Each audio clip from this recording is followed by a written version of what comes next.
Greetings, my name is Michael Erlewine. I'm here to tell you a story from one of my trips to Tibet. And this particular trip happened in the summer of 1997. Now, one pilgrimage spot that everyone tried to talk me out of going to was the legendary crystal cave of Guru Rinpoche, Shel Drak in Tibetan. It was located on Crystal Mountain, which is a key pilgrimage site for Tibetans, and in particular those in the Nyingma lineage. This cave is said to represent Guru Rinpoche's Buddha attributes. After all, this was Guru Rinpoche's first meditation cave in Tibet, and it was here that he bound the demons and the bon influences, the more primitive, quote-unquote, religion of Tibet, under oath. Many secret teachings, or termas, are hidden here and were revealed to famous treasure finders, tertans, practitioners like Orgyen Lingpa and others. I felt I just had to go there. For some reason, Guru Rinpoche, who's sometimes called the second Buddha, got stuck in my head. I just had to go and be there.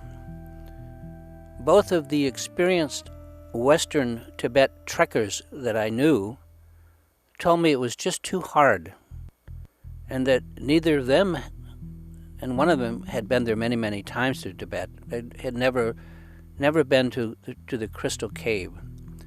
Even our local guides, the Tibetans that were taking us around, they'd never been there. And they suggested that anything that I had read suggesting that it was doable was probably written by someone who didn't know how difficult this journey is. Anyway, my will to reach the Crystal Cave was not as strong after hearing this, and it's true that my resolution kind of wavered. So we found other things to do. For example, we then visited a Traduk temple in the Yarlung Valley, some 7 kilometers south of Setang. And as we wandered through this beautiful monastery, or gompa, we came to one room that had this incredible, striking gold statue of Guru Rinpoche. And then I remembered in the back of my mind somewhere that the original statue of Guru Rinpoche had been removed from the Crystal Cave for safekeeping, and it had been placed in a nearby monastery. I just knew in my heart this had to be it. And as a monk at the temple explained to me through our translator, so it was. I was looking at the Guru Rinpoche statue that had been in the Crystal Cave. For me, it is perhaps the most inspiring image of Guru Rinpoche that I had ever seen.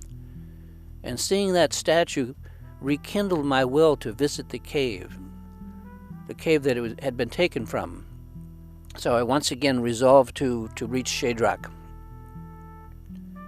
Something inside of me just had to go. Had to go to the Crystal Cave where Guru Rinpoche had, the first place that he had gone into retreat.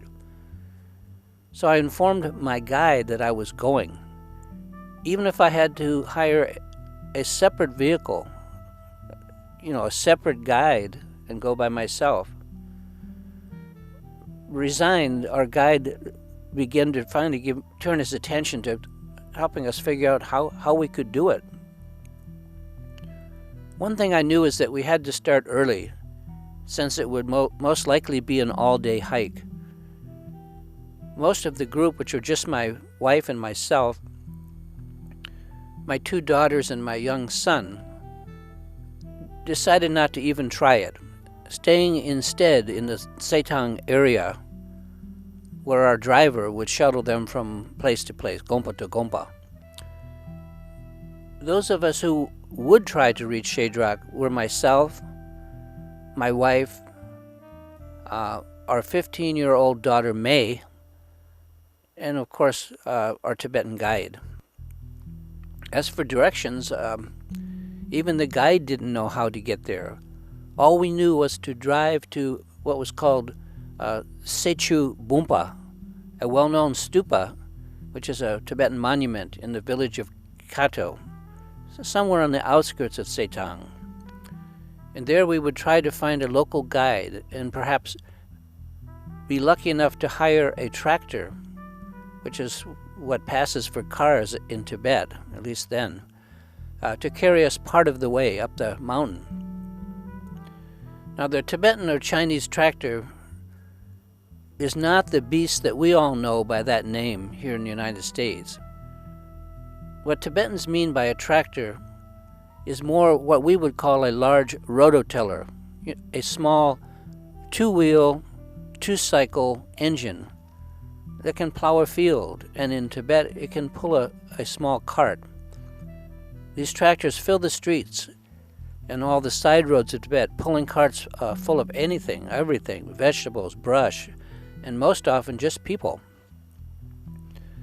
So early in the morning we set out, and our driver managed to find the Sechu Bumpa stupa, one of the 3 main stupas in the Yarlung Valley area. And literally we began to knock on doors, and it was early in the morning.